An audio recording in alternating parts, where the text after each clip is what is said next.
India Maldives issue దీని గురించి నేను ఆల్రెడీ వీడియో చేద్దాం అనుకున్నాను. ఇప్పటికే 2 వీక్స్ అయింది. కానీ ఈ ఇష్యూ మీద చాలామంది యూట్యూబర్స్ వీడియో చేశారు.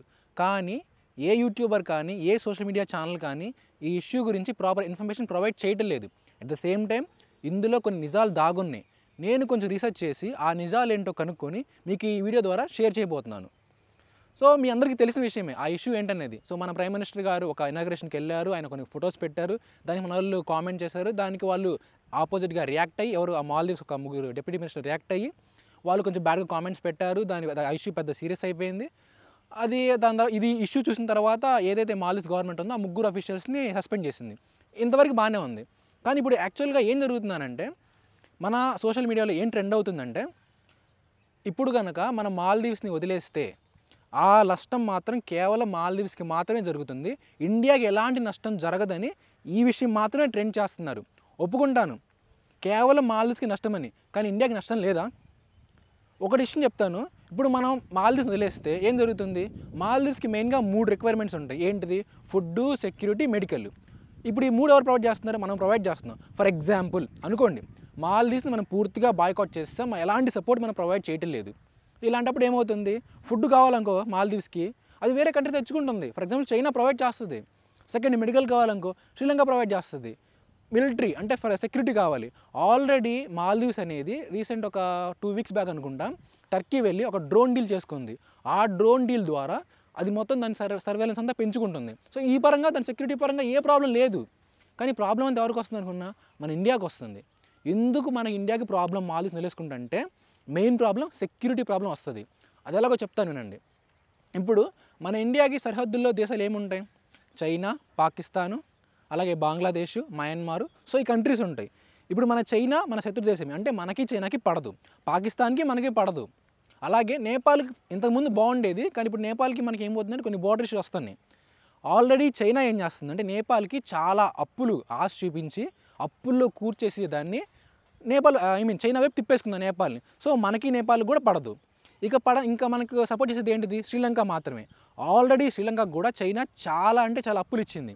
అలా ఇచ్చి చైనా అనేది ఇండైరెక్ట్గా కానీ శ్రీలంకని కంట్రోల్ చేస్తుంది. కంట్రోల్ చేసి మనకు సపోర్ట్ చేయకుండా ఇది ఇన్ఫ్లుయెన్స్ చేస్తుంది. ఇప్పుడు ఉన్న ఒకే ఒక్క దేశం ఏదన్నా ఉందంటే మనకు సపోర్ట్ చేసేది అది మాల్దీవ్స్ మాత్రమే. ఇప్పుడు ఆ మాల్దీవ్స్ కూడా చైనా చేతికి వెళ్ళిపోయిందంటే సో మన చుట్టుపక్కల మొత్తం అన్ని శత్రు దేశాలు అవుతాయి. ఏదైనా యుద్ధం వచ్చినా, ఏదైనా ఎమర్జెన్సీ వచ్చినా కానీ మనకు సపోర్టుగా ఏ కంట్రీస్ రావు. ఒక చిన్న ఎగ్జాంపుల్ చెప్తాను.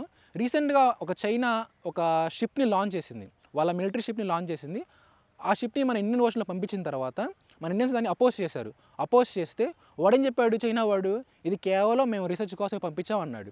అది ఎంతవరకు నిజము? వాడు ఎందుకు పంపించాడో మనకి తెలుసు, వాడికి తెలుసు. వాడు మన మీద స్పై చేయడం కోసం ఎప్పుడు ఛాన్స్ దొరుకుతాం అనేది అటాక్ చేద్దామని వాడు ఆ స్పై పని మీద పంపించాడు. మనం ఆపగలిగాం దాన్ని, కానీ శ్రీలంక వాడు ఆపలేకపోయాడు. ఎందుకంటే ఆల్రెడీ శ్రీలంక దాని కంట్రోల్లో ఉంది. చాలా అంటే చాలా కంపెనీస్ చైనా కంపెనీస్ శ్రీలంకలో డెవలప్ చేశారు. సో అన్ని కంపెనీస్ ఉన్నాయి కాబట్టి శ్రీలంక గవర్నమెంట్ ఏం చేయలేదు. ఇదే పరంగా మనం మాల్దీవ్స్ని వదిలేస్తే మాల్దీవ్స్ని వాడు ఆక్యుపై చేసి వాడి కంపెనీస్ని అందులో ఎస్టాబ్లిష్ చేసి వాడి కంట్రోల్లోకి వెళ్ళిపోద్ది. ఇంత చేసినాక ఇండియా ఎందుకు మాల్దీవ్స్ని వదలటలేదు, మన గవర్నమెంట్ ఎందుకు సీరియస్ యాక్షన్ తీసుకోవట్లేదంటే ఒకవేళ వదిలేసుకోవాలనుకుంటే ఫస్ట్లో వదిలేసిన వాళ్ళం కదా. మనకి స్వాతంత్రం చిన్నగా 70 ఏళ్ళు అవుతుంది. 70 ఏళ్ళ నుంచి దాన్ని ప్రతి ఒక్క అవసరంలో ప్రతి ఒక్క నీడ్లో మనం సపోర్ట్ చేస్తా, దానికి కావాల్సిన ప్రతి ఒక్క ఫెసిలిటీస్ మనం ప్రొవైడ్ చేస్తా. మిలిటరీ కానీ, ఫుడ్ కానీ, మెడిసిన్స్ కానీ, వ్యాక్సిన్ కానీ ఏదైనా మనమే ప్రొవైడ్ చేస్తున్నాం. ఆ కంట్రీకి హెల్ప్ చేసే ఫస్ట్ ఏదైనా ఉందంటే అంటే మాల్దీవ్స్కి హెల్ప్ చేసే ఫస్ట్ కంట్రీ ఏదైనా ఉందంటే అది ఇండియా మాత్రమే. వేరే ఏ కంట్రీ ఇంత హెల్ప్ చేయలేదు. మనం ఇన్నాళ్ళు ఎందుకు కాబట్టి వస్తున్నాం? ఒక విషయం చెప్తానండి. మనకి మాల్దీవ్స్ అనేది మనకి బాటమ్ సైడ్ ఉంటుంది. సో బాటమ్ సైడ్ ఉంటుంది కాబట్టి చుట్టుపక్కల వేరే కంట్రీస్ ఏమి ఉండవు. పొరపాటున మాల్దీవ్స్ మన చేతిలో మిస్ అయిందంటే వేరే కంట్రీస్ అక్కడికి వచ్చారంటే వాళ్ళకి అంటే మన మీద అటాక్ చేయడం కోసం వాళ్ళ ఆర్మీ క్యాంప్ సెట్ చేసుకోవడం కోసం మాల్దీవ్స్ కన్నా బెస్ట్ ప్లేస్ ఏది ఉండదు. సో ఈ విషయాన్ని మన గవర్నమెంట్ ఖచ్చితంగా పట్టించుకోవాలి.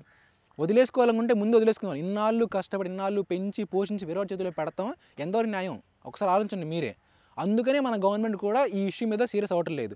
ఇప్పుడు మెయిన్ టాపిక్ ఏంటంటే రాంగ్గా పోర్ట్రేట్ అవుతుంది. ఏదైతే ఇన్ఫర్మేషన్ ప్రొవైడ్ చేయాలో పీపుల్ అందరికీ ఆ ఇన్ఫర్మేషన్ అందరికీ సెండ్ అవ్వట్లేదు. కేవలం ఇండియా గొప్పది, మాల్దీవ్స్ నిలిస్తే మాల్దీవ్స్కే నష్టము, ఇండియాకి ఎలాంటి నష్టం లేదంటున్నారు. కానీ నిజానికి నష్టం జరిగేది కేవలం ఇండియాకి మాత్రమే. మాల్దీవ్స్ అని చిన్న కంట్రీ కాదు, అది చాలా రిచ్ కంట్రీ, ఎకనామిక్ పరంగా మనకన్నా చాలా గొప్పది, అంటే మనీ పరంగా చాలా గొప్పది. సో మనీ పెట్టి తెచ్చుకుంటుంది, ఫుడ్ అయినా ఏదైనా మెడిసిన్స్ అయినా లేకపోతే మిలిటరీ అయినా కొనుక్కుంటుంది, దానికి ప్రాబ్లం లేదు. ఎందుకంటే మన కంట్రీయే డెవలప్ చేస్తుంది దాన్ని. ఇన్ఫ్యాక్ట్ మాల్దీవ్స్ డెవలప్ అయినంత గొప్పగా మన కంట్రీ ఇంకా డెవలప్ అవ్వలేదు. సో ఎలాంటి ప్రాబ్లం లేదు. ప్రాబ్లం అంటూ ఏమైనా ఉందంటే అది ఇండియాకి మాత్రమే. సో ఇలా అన్ని కంట్రీస్ అన్నీ మనకు ఆపోజిట్ అయిపోతే ఏదైనా ఎమర్జెన్సీ వచ్చిందంటే మనకే ప్రాబ్లం అవుతుంది, ఒక పెద్ద సీరియస్ థ్రెట్ మన ఇండియా చుట్టూ చేరుతుంది.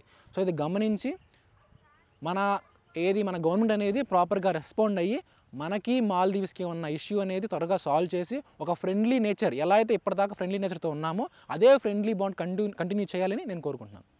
ఇంకొక విషయం జాగ్రత్తగా వినండి.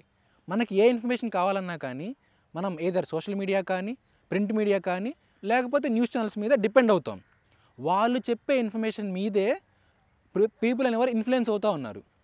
సో ఇప్పుడు నేను ఏమంటున్నానంటే, ప్రతి ఒక్కరు మన సోషల్ మీడియాలో ఏమంటున్నారంటే ఇండియా గ్రేట్ అని అంటున్నారు. నేను ఒప్పుకుంటా ఇండియా గ్రేట్ అని. ఇప్పుడు మన కంట్రీలో మన ఇండియా గ్రేట్. ఫర్ ఎగ్జాంపుల్ వేరే కంట్రీకి వెళ్ళామనుకో, వాడు అంటాడు వాళ్ళ కంట్రీ గ్రేట్ అని. ఇక్కడ ప్రతి ఒక్కరు ఏం చేస్తున్నారంటే ఇండియా గ్రేట్ అని ఒక జస్ట్ కన్క్లూడ్ చేసి అంతటితో ఇష్యూని సాల్వ్ చేస్తున్నారు. కానీ నిజంగా ఇండియాకి జరిగే ప్రాబ్లం ఏంటనేది అసలు ఎవరు డిస్కస్ చేయట్లేదు. ఇష్యూ జరిగింది, ఇష్యూలో ప్రాబ్లం ఏంటి, సొల్యూషన్ ఎలా కనిపెట్టాలనేది డిస్కస్ చేస్తున్నారు ఎవరన్నా, కానీ ఇక్కడైతే ఎవరు చేయటం లేదు. సో నేనైతే ఎవరిని క్రిటిసైజ్ చేయట్లేదు.